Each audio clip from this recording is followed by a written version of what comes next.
यह कहानी एक छोटे से गांव में रहने वाले श्रीवास्तव परिवार की है, जो अपनी सरलता, प्रेम और विश्वास के लिए जाना जाता था।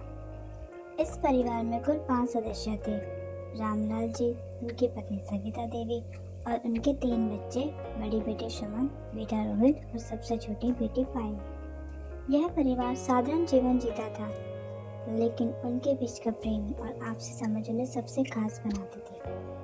रामलाल जी एक ईमानदार और मेहनती किसान थे। वह दिन रात खेतों में काम करते थे ताकि अपने परिवार का पालन पोषण कर सके। सविता देवी घर के कामकाज के साथ साथ बच्चों की पढ़ाई पर भी ध्यान देती थी। बच्चे पढ़ाई में बहुत अच्छे थे और हमेशा अपने माता पिता की उम्मीदों पर खरे उतरते थे। एक दिन गांव में भयंकर बाढ़ आ गई। रामलाल जी के खेतों में पानी भर गया और सारी फसल बर्बाद हो गई। परिवार की हालत बहुत खराब हो गई। अब उनके पास न तो खाने के लिए कुछ बचा था और न ही भविष्य के लिए कोई आशा। इस संकट ने पूरे परिवार को हिलाकर रख दिया। इस कठिन समय में परिवार के हर सदस्य ने एक दूसरे को संभालने का काम किया। सुमन, जो सबसे बड़ी थी, अपने सपनों की पढ़ाई छोड़ दी और एक स्थानीय स्कूल में बच्चों को पढ़ाने लगी ताकि परिवार की मदद कर सके। रोहित, जो कि अभी किशोरावस्था में था, गांव के पास की दुकान में काम करना शुरू कर दिया। पायल भी अपनी छोटी उम्र के बावजूद माँ की मदद करने लगी और घर के छोटे छोटे कामों में हाथ बटाने लगी। रामलाल जी और सविता देवी को बच्चों पर बहुत गर्व था।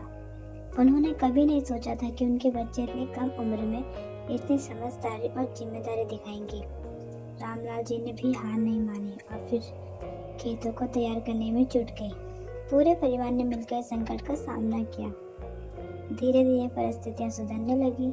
सुमन ने अपनी मेहनत और लगन से बच्चों को पढ़ाने में इतना अच्छा काम किया कि उसे गांव के ही स्कूल में स्थायी अध्यापिका के रूप में नौकरी मिल गई। रोहित ने भी अपने दुकान के मालिक का विश्वास जीता और दुकानदार में साझेदार बन गया। रामलाल जी की मेहनत रंग लाई और उनकी नई फसल से भी ज्यादा अच्छी हुई। पायल ने अपनी छोटी उम्र में एक अनोखी कला सीखी। वह मिट्टी से सुंदर सुंदर मूर्तियां बनाती थी, जिन्हें गांव के मेले में बेचा जाता था। उसकी मूर्तियां इतनी प्रसिद्ध हो गई कि आसपास के गांव से भी लोग उसे खरीदने आने लगे। अब श्रीवास्तव परिवार फिर से खुशहाल हो गया था। उनके पास सब कुछ था, एक अच्छा घर, पर्याप्त धन और सबसे महत्वपूर्ण एक दूसरे का साथ। इस संकट ने उन्हें और भी मजबूत और एकजुट बना दिया था।